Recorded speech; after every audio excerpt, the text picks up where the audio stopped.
Jy luister na Isak Du Plessis op Nuuspod.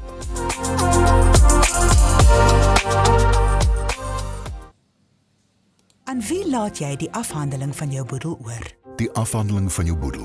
Jou afhanklikes se welstand mag letterlik daarvan afhang. Stel 'n spesialis van Eksekuteurs aan. Ons gespesialiseerde boedelberedderingsspan hanteer die hele proses, vanaf begin tot einde. Eksekuteurs bied boonop 'n produk wat alle boedelberedderingskostes dek en die las op jou geliefdes verlig. Vir gratis konsultasie in Afrikaans, SMS jou naam en van na 44469. Goeiemiddag en baie welkom by Nuusfokus op Woensdag 29 November, knap na 1 en ons begin met ons gebruikelike nuusbulletin. In hierdie bulletin, die Transformation Alliance versoek myne om hulle infrastruktuur te onderhou. Die DA sê 832 leerders in Gautengse skole is deur voedselvergiftiging geraak en cricket Pakistan se boete weens die vertoon van die Palestynse vlag word herroep. Die leier van die Transformation Alliance, ABSA, doen 'n beroep op mynondernemings in Suid-Afrika om hulle infrastruktuur te onderhou, veiligheidsbeamptes op te lei en te alle tye noodreaksie op 'n hoë gereedheidsgrondslag te hê. Dit volg nadat 11 mynwerkers van Impala Platinum in Rustenburg Noordwes dood en 75 beseer is toe die huisbak waarmee hulle na die oppervlak gery het in 'n skag afgetuimel het. Taal sê hierdie ongelukkige voorval plaas die kollig op die veiligheid van mynwerkers en dit is 'n ernstige bron van kommer. We call for a thorough and transparent investigation and a speedy investigation as well into this incident. A concession made by Impala Platinum mine CEO Nika Miller that the safety measures at the mine were not 100% foolproof and the reports that it was a failure of emergency protocols that led to these deaths which could have been avoided is very concerning. Die DA in Gauteng sê meer as 832 leerders in die provinsie die afgelope 5 jaar voedselvergiftiging opgedoen. Die LER vir onderwys, Matome Chilwani, het dit in die provinsiale wetgewer onthul na aanleiding van 'n vraag van die party. 'n Woordvoerder van die DA, Kume Ramolifa, sê die provinsiale onderwysdepartement doen nie genoeg om te verseker dat skoolbeheerliggame gehoor gee aan die ontwikkelde riglyne van die departement van basiese onderwys vir die bestuur van voeding en verskaffers nie.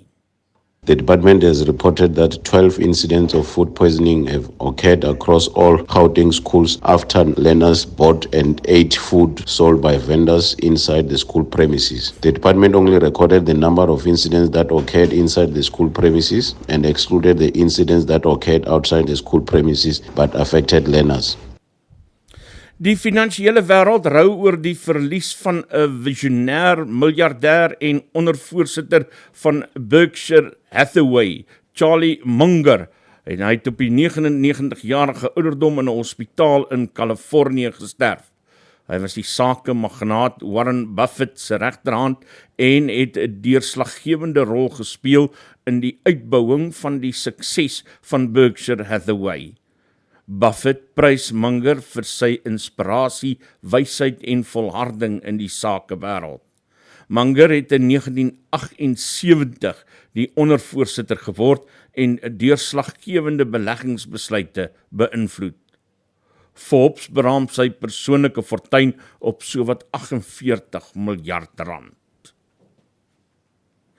Finansiële aanwysers, die rand verhandel teen R18,47 teen die dollar, R20,29 teen die euro en R23,43 teen die pond.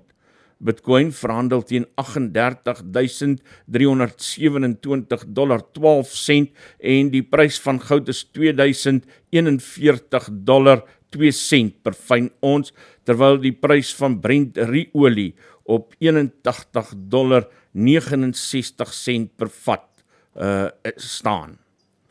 Ten slotte, die stad Ekurhuleni het gister sy feestyd met 'n skouspel van opwindende plaaslike teaterproduksies afgeskop en die Dumasani Masilela Theater in Germiston was 'n muurnes van bedrywighede met produksies soos Gibson Kente se How Long Mfowethu. Daar was ook 'n verskeidenheid vertonings van verskillende vervaardigers. Mense wat dit bywoon, word aangemoedig om skoolskryfbehoeftes te skenk wat aan 'n aangewese skuilings vir kinders met verskillende behoeftes sal gaan. Die teaterskouspel eindig op die 10de van volgende maand. Dis die nuusbulletin hier op Nuusfokus. Middag gaan almal, hoe's it patches, middag ou Eagle sê common sense, Clive Streak is ook hier, Thys is hier's 'n nuwe naam, well, miskien het ek jou misgekyk, popular on YouTube, ek het nog nie jou naam voorheen raak gesien nie, vergewe my as ek al moes, en Bertie is ook hier, Gerard van Beneke, almal wat middag sê, Mariana, klomp mense, hier kom hulle, aangestroom, dis Nuusfokus, jou middag nuusprogram hier op Nuuspod. Ons kom terug met sportnuus, net hierna.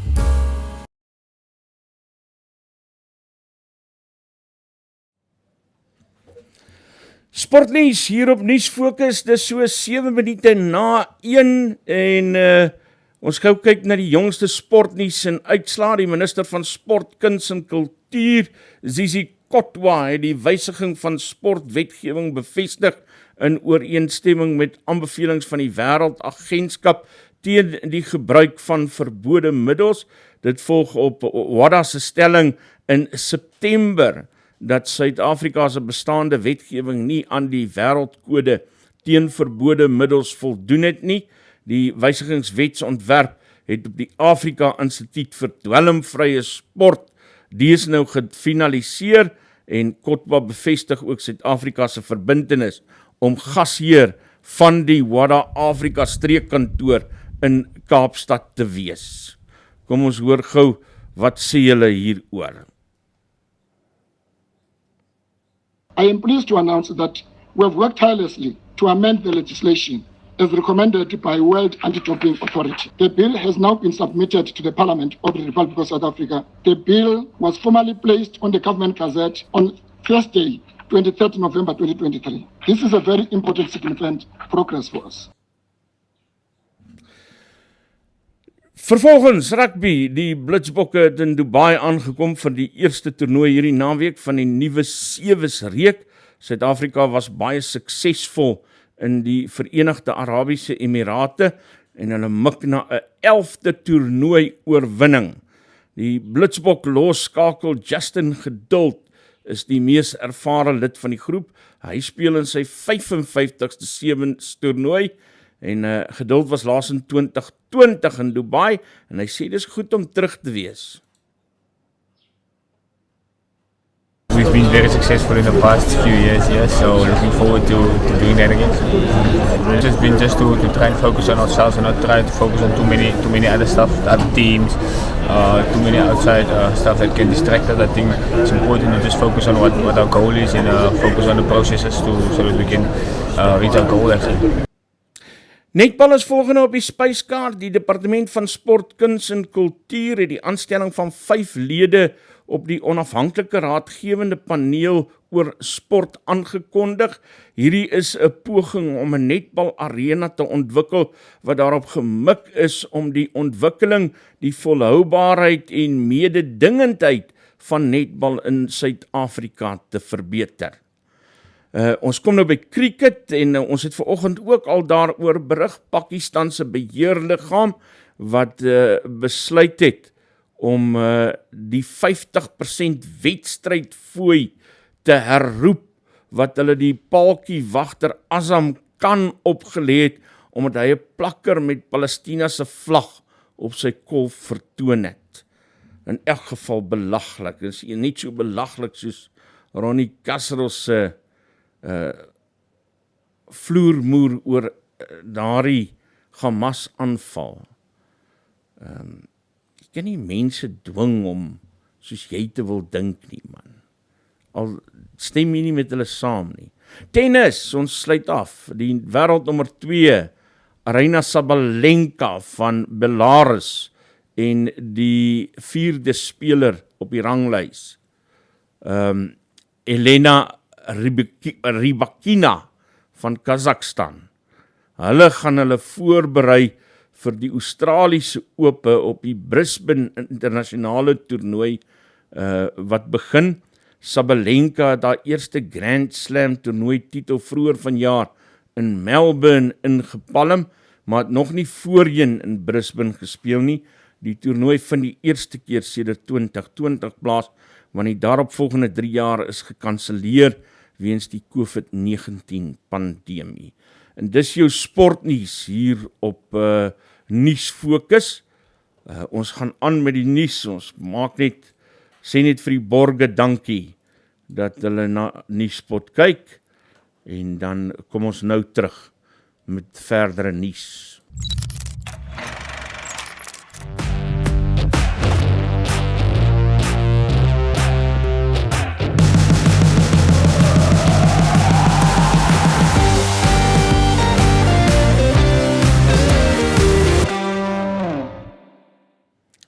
Common sense wat by tuis wil weet of hy nie al moet slaap nie. In Australië is ons nou eintlik al diep in die nag, is dit nie? Die kole moet al uitgeblus wees en sterre flonker en kop is effe seer. Laat weet ons tuis, moet jy nie al in die bed wees nie, man. Hoorie, ek moet vir julle iets wys. Dis net in Suid-Afrika waar jy hierdie gaan sien. Dis ongelooflik. Dis 'n vreemde land hierdie waarin ons bly, man. Ek het 'n diepe haat vir die plek. Eintlik nie vir die plek nie, vir die omstandighede waarin ons bly. Maar aan die ander kant weer is ek diep lief vir hierdie land en die manier hoe hy dinge doen. Wag ek wys julle. Hier is 'n video wat ek nou vir julle gaan wys. Ek wil net pause. Hierdie manne het ingebreek en 'n klomp drank gesteel. Toe vang hulle, dis nou die eienaar, vang hulle die volgende dag met van die drank in hulle besit. Die eienaar het eers moeite gedoen, hy wil nie eers die saak by die polisie aangee nie. Hy gaan toe en hy vang self hierdie ouens. Sê, okay, julle wil dit mos steel. Nou kom ek gee nou vir julle wat julle wou gehad het. Jy onthou daai tyd van julle wat rook, as jou pa jou gevang rook het, dan het hy mos gesê, kom hier, dan gee vir jou hele pakkie sigarette. Dan moet jy daai sigarette oprook, die hele pakkie.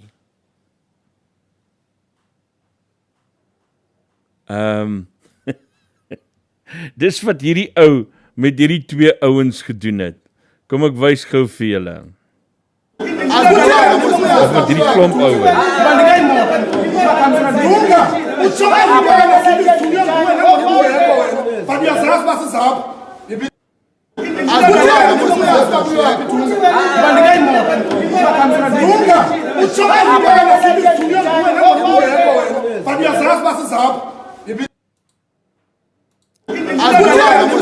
die eerste video.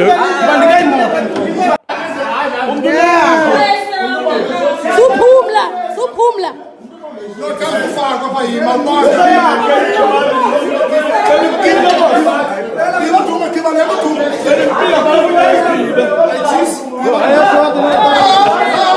Hy staan daar met 'n sambok.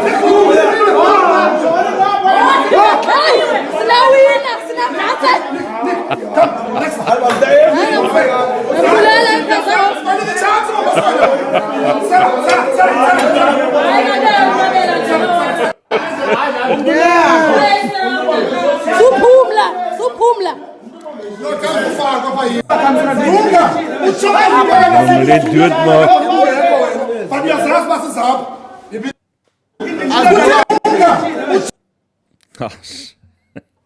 Ek weet nie hoe oud is hierdie video, wanneer hy geneem is nie. Hy het vandag op Twitter verskyn, en ek het dit so enkele oomblikke gelede gekry.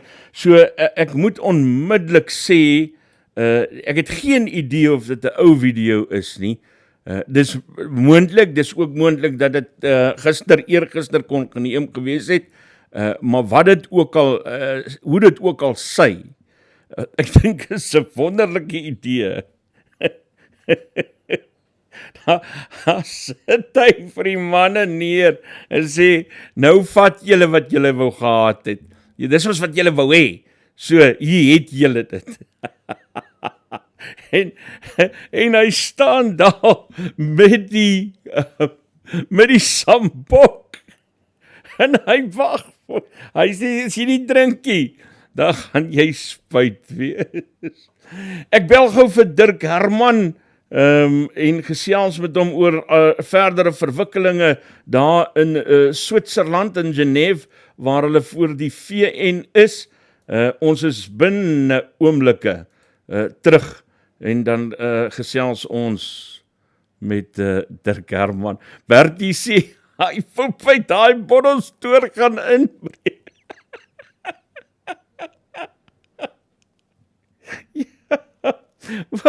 Laat ek vir Dirk in die hande kry. Verkeersboetes behels meer as 'n klein ongerief met minimale gevolge. Jy kan 'n kriminele rekord kry of probleme teekom as jy jou rybewys of motorlisensie hernie. En die metropolisie kan jou by padblokkades lastigval om die boetes te betaal. Fines for You vir minder moeite met verkeersboetes deur hul te monitor en vinnig, wetlik en effektief af te handel, sodat jy nie die ongewenste gevolge hoef te dra nie. Ons spesialiseer in groot vlote en streef daarna om jou geld te bespaar. Kontak ons gerus op 011 867 7331 of besoek ons webtuiste by www.finesforyou.co.za.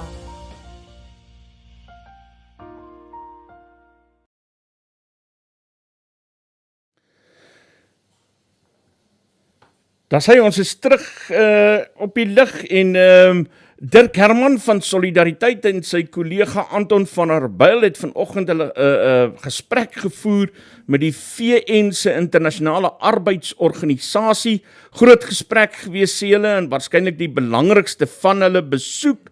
En ek gaan nou met Dirk Herman gesels daar in Switserland. Dirk, goeiemiddag, baie welkom by Nuusfokus.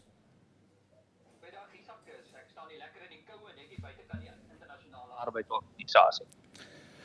Daar sê, ons kan nou vir jou mooi hoor. Dirk, vertel gou vir ons, ons het nou eergister met Ernst van Afriforum so 'n bietjie gesels oor julle besoek daar aan Genève. Julle is nou nog steeds daar. Die gesprek wat julle vanoggend gevoer het met die VN se internasionale arbeidsorganisasie, verduidelik gou vir ons hoekom en wat was die uitkoms daarvan? Ja, dit was 'n baie belangrike gesprek en dit het spesifiek gegaan oor die ooreenkoms wat bereik is tussen Solidariteit en die regering onder toesig van die internasionale arbeidsorganisasie. Nou, luisteraars sal ek onthou, dit was voor ek terug gewees, dit was groot nuus gewees, en die internasionale arbeidsorganisasie wou ons spesifiek daaroor ontmoet. Nou, vir hulle is dit internasionale deurbraak, hulle het ook gewys dat dit 'n presedent is in die wêreld. Hulle het die meganisme, maar nog net een land in die geskiedenis kon daarin slaag om 'n ooreenkoms te kon kry. So hulle is baie dankbaar, en dit was in daai sin 'n baie goeie gesprek. Die volgende stap is nou om daardie ooreenkoms selfs verder te vat. In Suid-Afrika moet dit nou as regulasies gepubliseer word, is al klare bevel van die hof, maar die internasionale arbeidsorganisasie het ons ook genooi om nou verdere voorleggings te maak. So ons verdere voorleggings fokus dan nou spesifiek op 'n einddatum om te sê dat raswette moet stop. Ons dink die tyd is nou en hulle het ons spesifiek gevra om weer voorleggings aan hulle te maak. Maar baie goeie gesprek, baie goed ontvang en baie dankbaar daaroor. Die regering is ook daar om voorleggings te maak teen voorleggings en hoe lyk hierdie saak in die lig hiervan? Kyk, die regering verdedig nog hulle rasbeleide, hulle gebruik nog steeds die verlede daarvoor, maar hulle raak al meer ongeloofwaardig. Ons indruk ook by die Verenigde Nasies se komitee vir die uitskakeling van rassediskriminasie, wat ons nou gister en eergister was, maar ook hier by die internasionale arbeidsorganisasie, is dat hulle uiters bekommerd is oor die regering en waarheen die regering op pad is. Nou dit dan maak natuurlik dit vir ons makliker om spesifieke goed aan te bied, maar die regering is besig om sy geloofwaardigheid hier in die internasionale wêreld te verloor. Hulle is uiters bekommerd.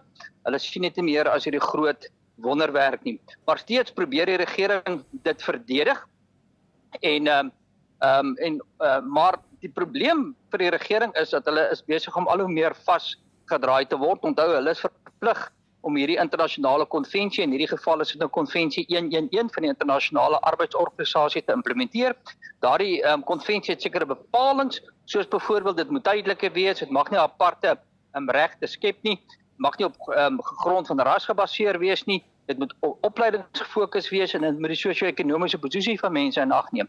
En die ANC oortree al hierdie bepalings en daar was groot geduld met hulle gewees, maar ek dink die geduld word minder. Dirk, julle kanse op sukses hiermee, met sukses bedoel ek om uiteindelik die doel te bereik wat julle wil bereik? Kyk, ek wil net een ding noem en dit is internasionale prosesse is lang prosesse. Ek onthou toe ons in 2016 hier by die komitee van die VN verskyn het een van die komiteelede vir ons gesê, het julle geduld? En toe vir ons gesê, internasionale prosesse vat lank.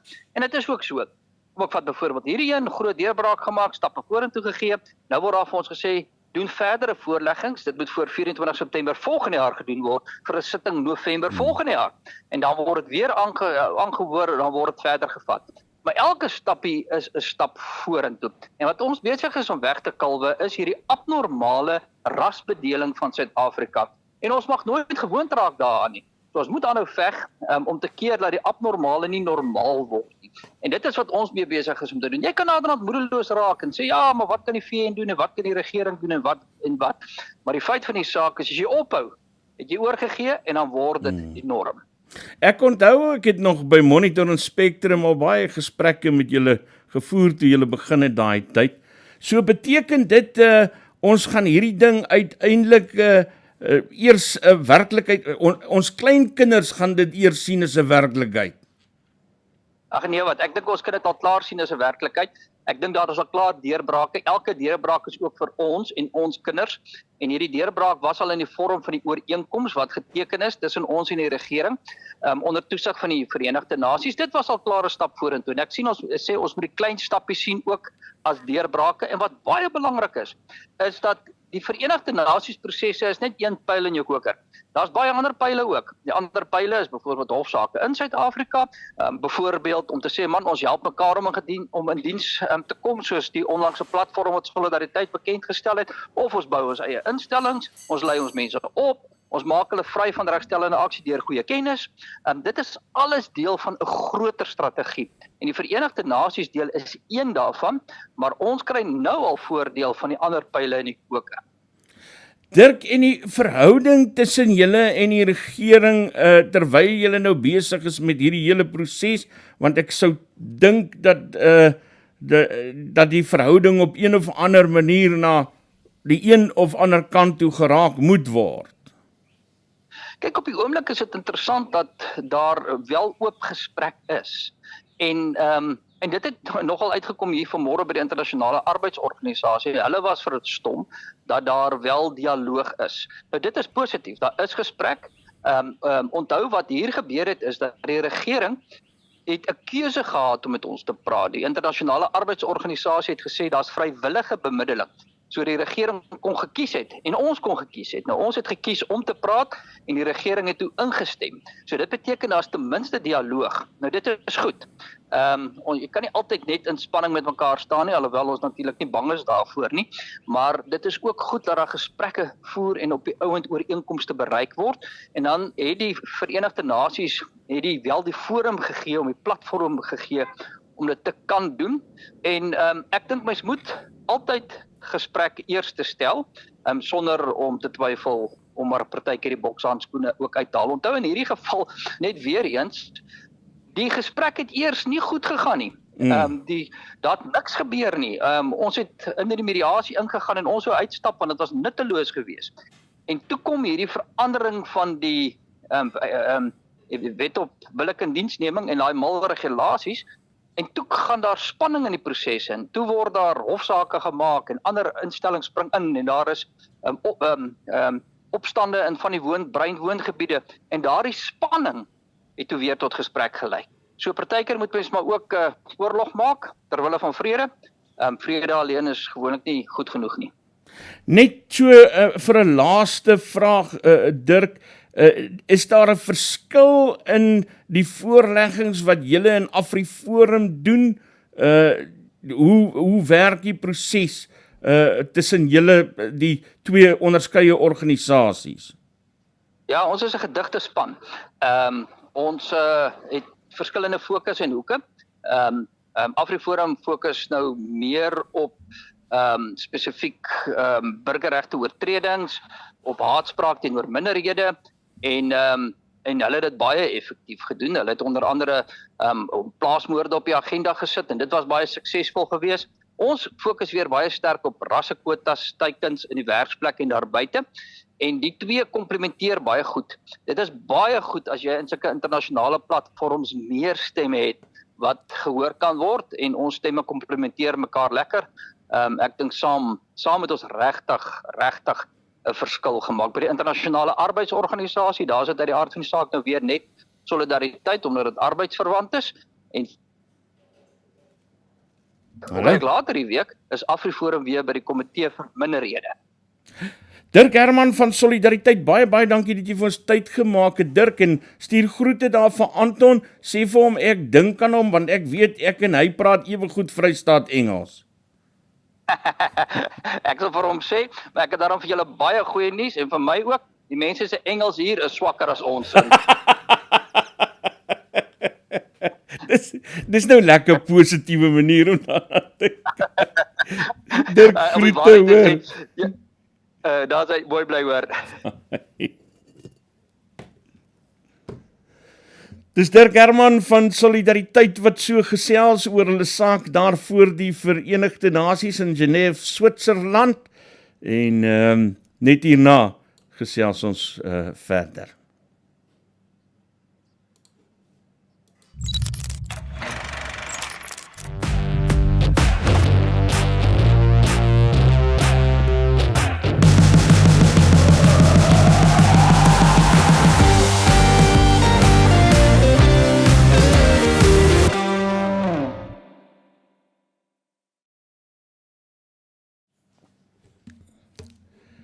Ons is terug by Nuusfokus, dis 1:30 op die oomblik. Jy kyk na Nuusfokus hier op Nuuspod, ons middagnuusprogram tussen 1 en 2. En die ANC misluk op verskillende terreine, dit ons nou al baie vir mekaar in talle van ons programme gesê. Ons sien dit op televisie, ons lees dit in koerante. Ons sien dit in ons eie lewe, hoe dit gebeur. Ons het vanoggend gehoor by Herman Mashaba, hoe daar die grensdraad daar in die noorde van die land agterweë gelaat word en alles daar vervalle is, wat maak dat Zimbabweërs in en uit die land stroom na willekeur.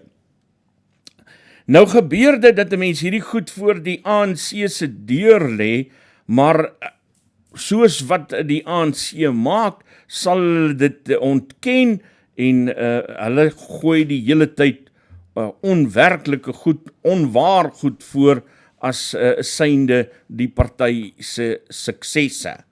En in my gesprek met hom en Mashaba gisteraand het ek vir hom gevra, wat is dit wat gebeur het? Hoe het dit gebeur dat dinge so verkeerd geloop het? Hier is die tweede gedeelte van ons gesprek wat ons gisteraand gehad het. I had an interview this afternoon with one of the radio stations, and they had one of the senior person running this border management, and he was telling me about some white paper that I must go and read a white paper. I said to him while we were debating on one of the big radio stations, I said, please stop writing white papers or black papers. Go and see for yourself. You don't need a white paper or a black paper or whatever paper. We've got a crisis at our borders. We are busy writing. You're busy writing papers when people are coming in out of our country at the will. It's really very worrying. I mean, what went wrong in this country? Well, I think one thing that personally I have discovered, because I grew up thinking that ANC is a liberation movement, but I've now come to accept that this is a criminal enterprise. It's not a political party or a liberation organization. It's a criminal enterprise. Their survival is dependent on chaos. And it's us South Africans, particularly as Black people. Because every time I talk to Black people, because no one will govern this country democratically without getting the mandate of Black South Africans. And people are staying away from voting. That's why I'm working like a dog. I'm in Polokwane right now.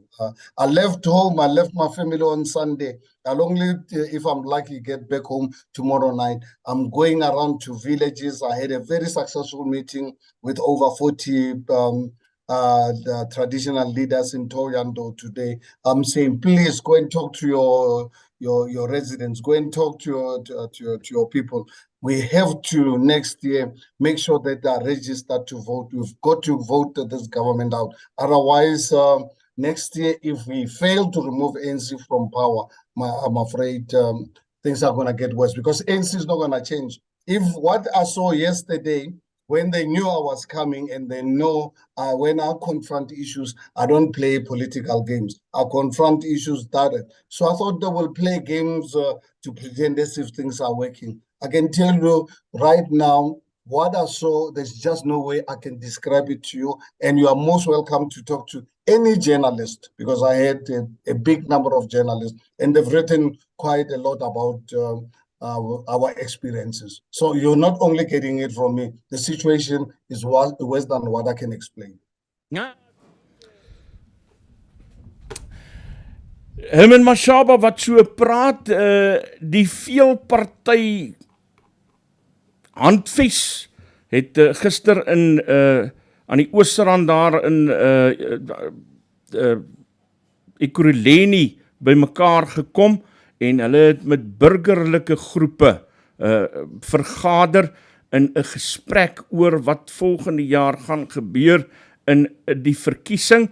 En as 'n mens die berigte lees wat deesdae uitkom oor die veelparty handves, en jy kyk na die reaksie van politici, dan sien 'n mens dat daar meer positiewe tekens is oor hierdie beweging wat aanvanklik skerp gekritiseer is en mense baie sinies en skepties oor was.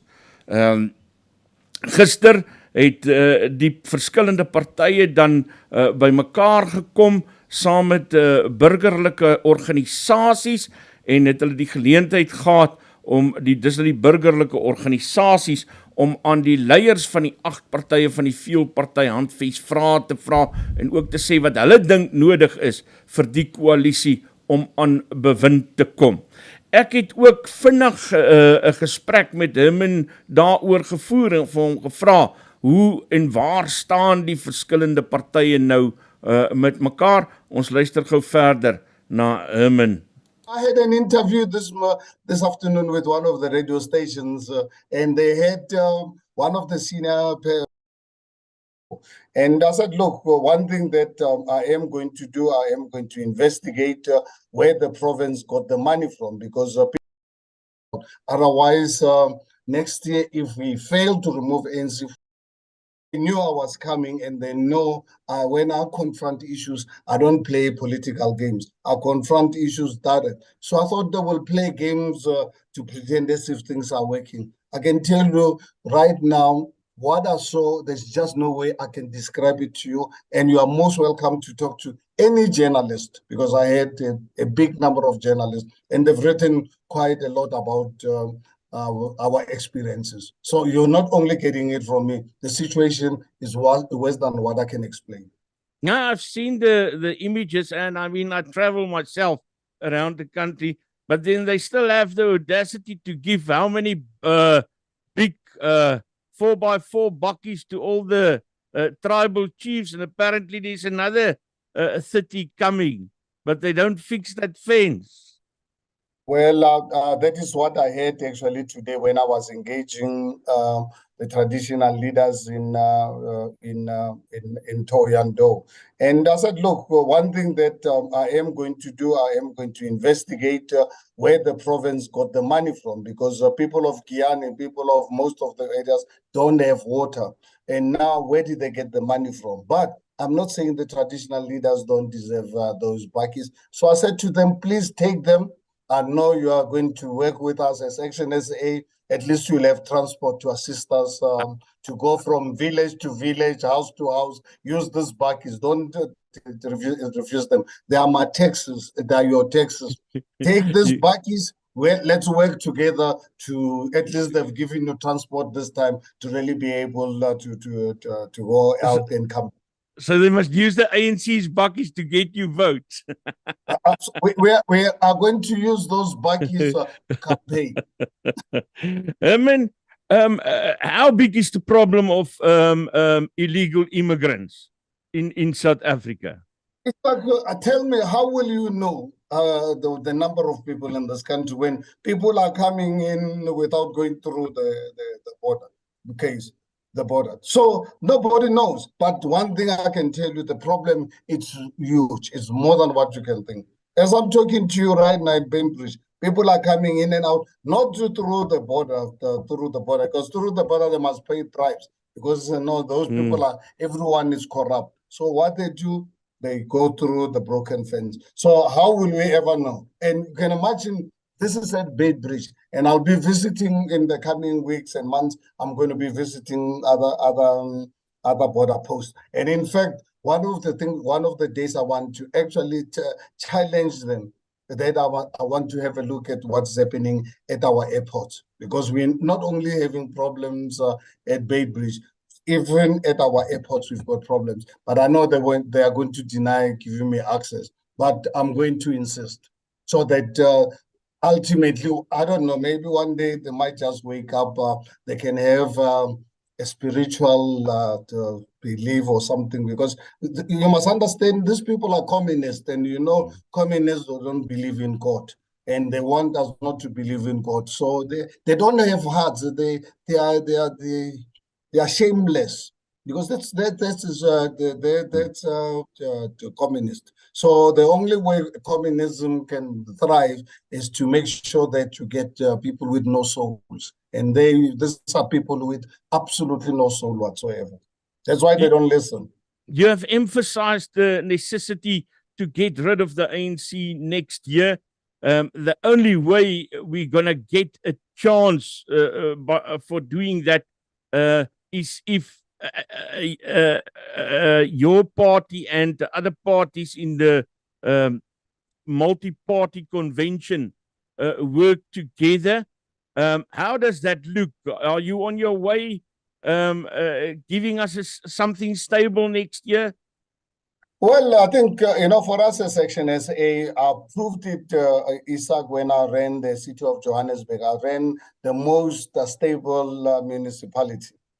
7 coalition partners, including being voted in by the EFF on an issue-by-issue basis. I ran a very stable progressive government, because what I've respected all my coalition partners. Every report that went to council, I will consult with them. Where they agree with me, they will agree. Where they don't agree, we will debate until we find one another. So the only way I believe that multi-party will work, coalitions will work in this country. That's why I'm working so hard, so that Action SA must be the biggest party to actually ensure that we can bring everyone to order. Because I know the only way is coalition can work. That's when there's mutual respect. Unfortunately, right now, the problems we are having is because of other parties not showing respect to their coalition partners. Mashaba, geen tekort aan selfvertroue nie, moet ek vir jou sê. Maar ek sê jy dit sê, ek hou vir hulle dop en ek die Action SA werk baie hard. Dit is inderdaad so. En 'n ou moet jou hoed daarvoor afhaal. Hulle werk regtig baie hard en minstens werk hulle in dieselfde rigting wat die mens wil hê hulle moet werk, behalwe dat soos al die ander partye is hulle ook maar dwarstrekkerig, genigtig. Ja, nou sal maar sien hoe daardie ding uitwerk op die ou einde. My hoop is nog steeds geplaas op die veelparty handves en dat dit darm hou gaan slaan. Ek hou baie styf duim daarvoor vas. Net hierna gesels ons verder.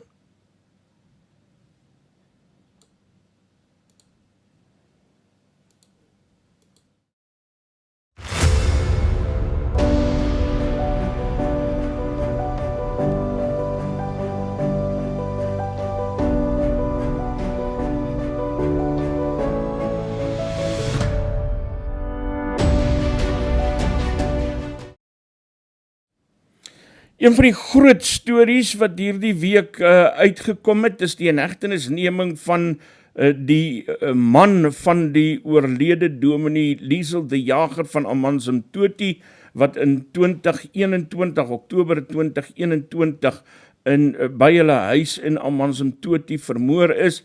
Haar man is nou in hegtenis geneem as die hoofverdagte in hierdie saak.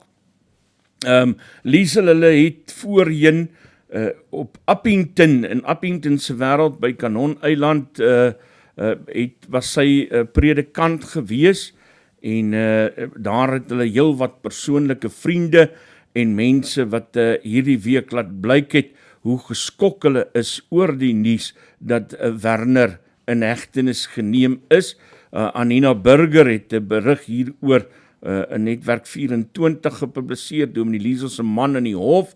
Haar vriende is geskok en woedend en 'n mens kan net dink watter tipe emosies gaan deur mense wat so nou verbintenis met die vermoorde Liezel de Jager gehad het.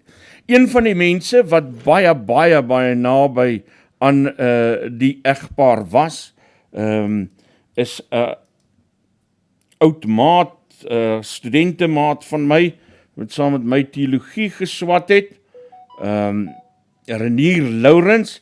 Hy is nou deesdae predikant daar in Hartswater, Jan Kempdorp se wêreld, maar hy was Liezel se kollega daar by Kanon-eiland gewees en hy het 'n baie intieme verhouding. Hulle was baie goeie huisvriende gewees en hy het ingestem om 'n bietjie met my te praat en vir my te laat weet watter emosies deur vriende en familie en gemeentelede se harte gaan. Ek bel nou vir 'n uur en dan gaan hy nou met ons praat.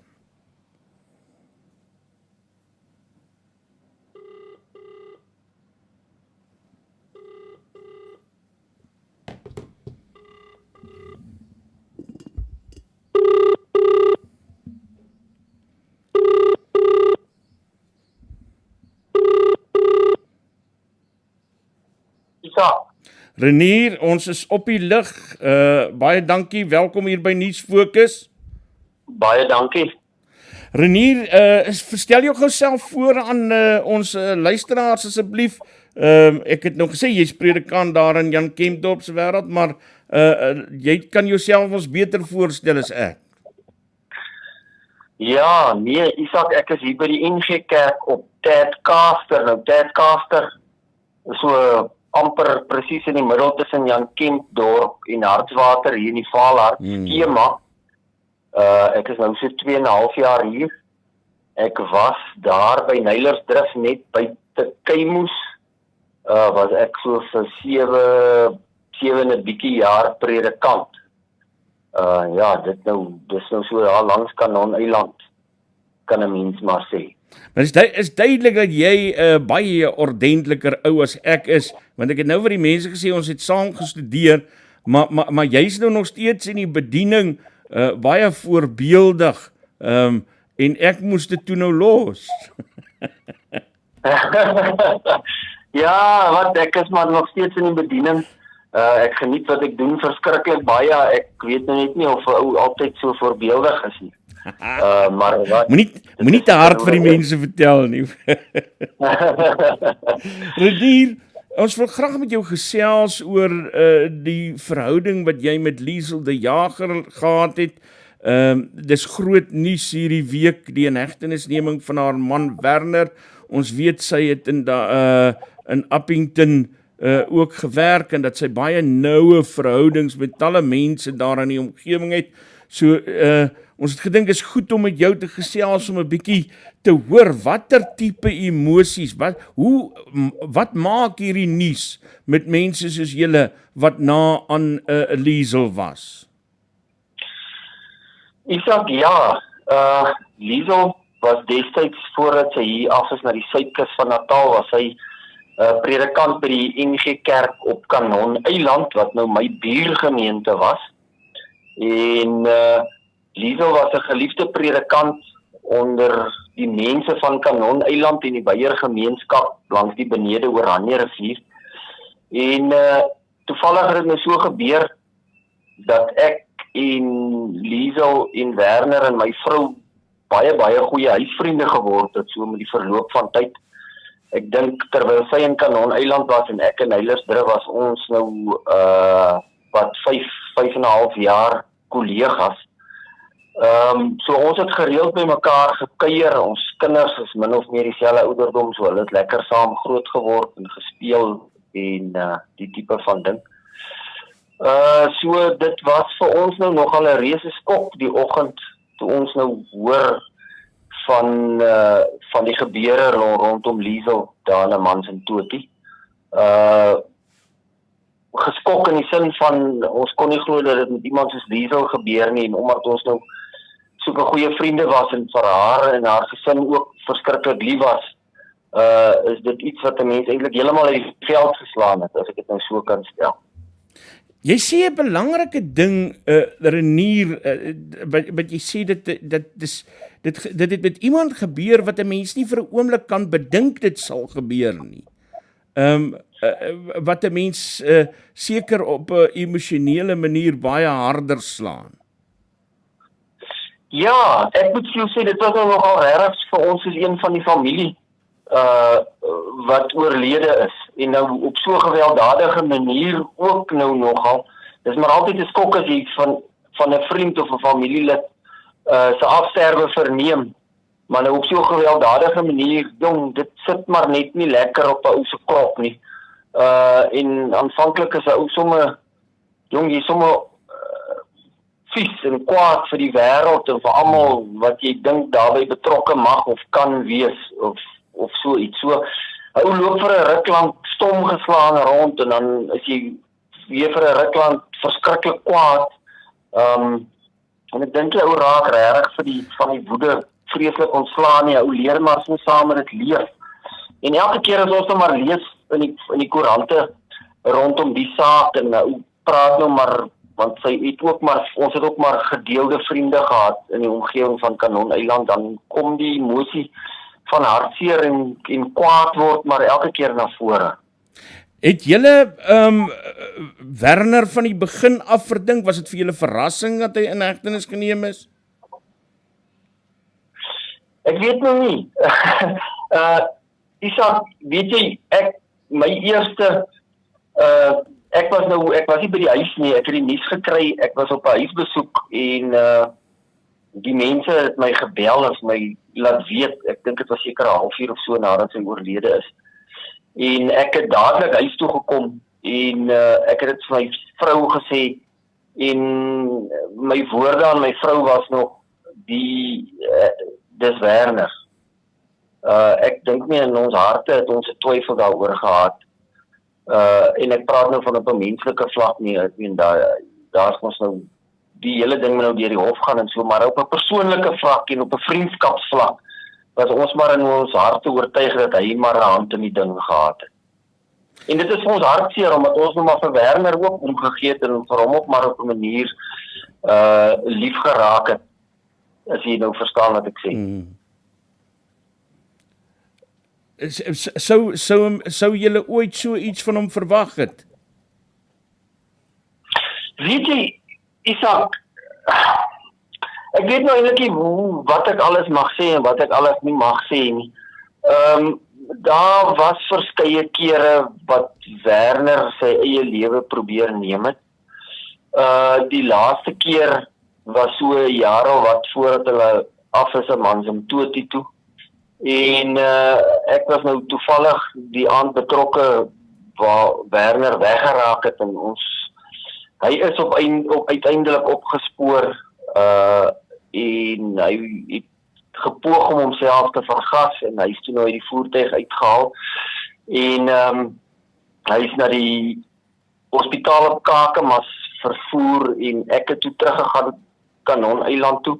Op daai stadium was my gesin by Liezel en haar kinders om hulle te ondersteun terwyl daar na Werner gesoek word en ek het toe nou vir Liezel gaan optel en ek is met haar na die Kakemas hospitaal toe en onderweg na die hospitaal het ek en Liezel nou maar soos van tevore wat Werner hierdie pogings aangewend het weer 'n ernstige diep gesprek gehad en ek onthou my woorde aan Liezel terwyl ons op pad was Kakemas toe was Liezel, jy sal moet ernstig dink oor jou verhouding met Werner. Ek dink nie dit is 'n verskriklike gesonde verhouding nie. Ek dink sy het dit al geweet.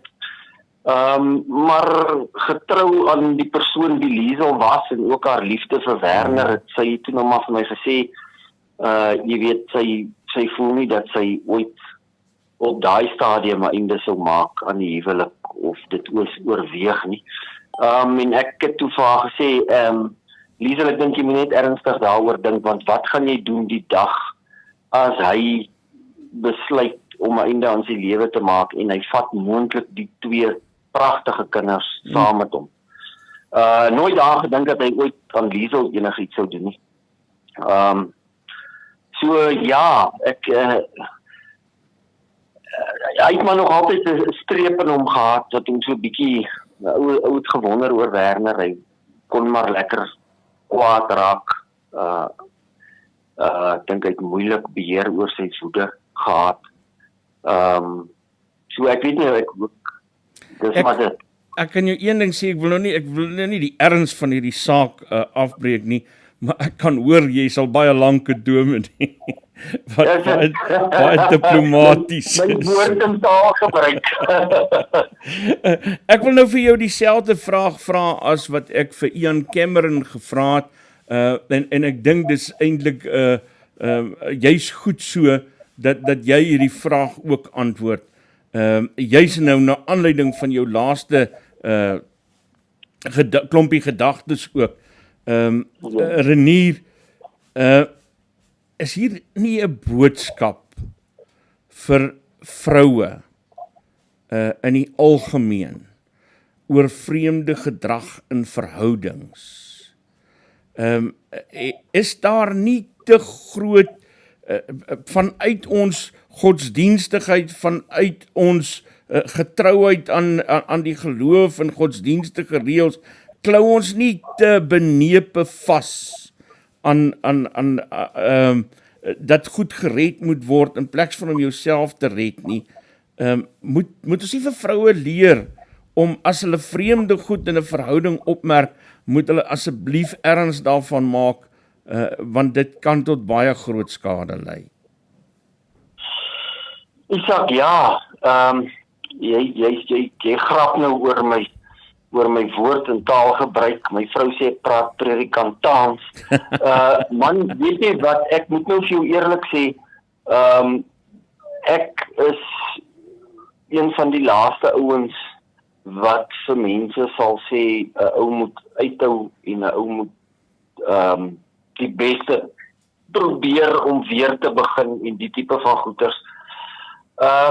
Vir my gaan dit altyd oor, jy weet, as maak nie saak wat 'n verhouding ek in staan nie, of dit nou met 'n huweliksmaat en of dit nou met 'n pel en of dit nou met 'n kollega en of dit nou met wie ook al is.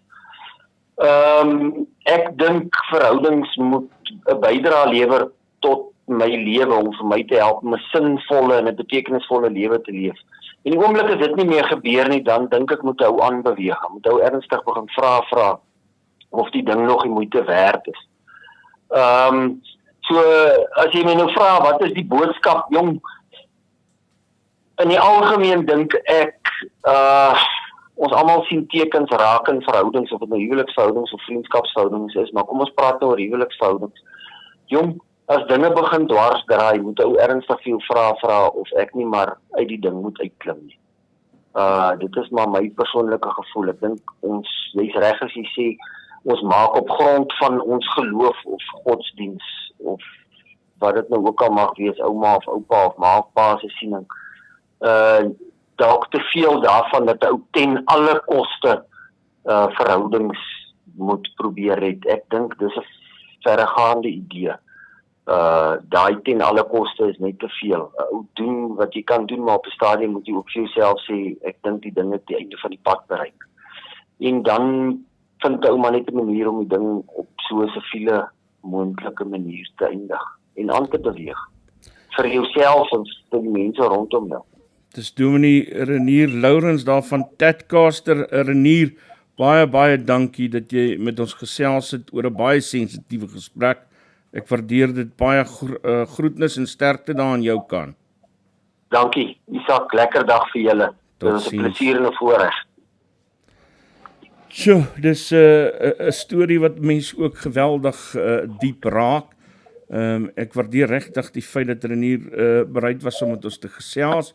En ek dink hy sê belangrike goed, want die ten alle koste was op die ouen te duur vir Liezel en haar kinders.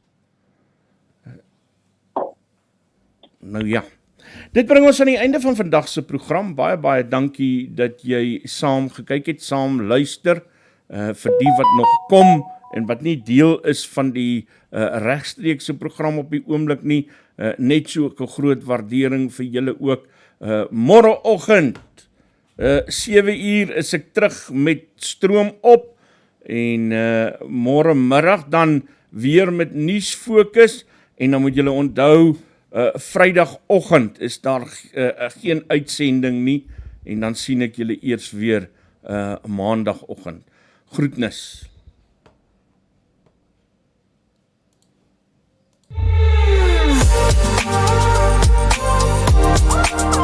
Jy luister na Isak Du Plessis op Nuuspod.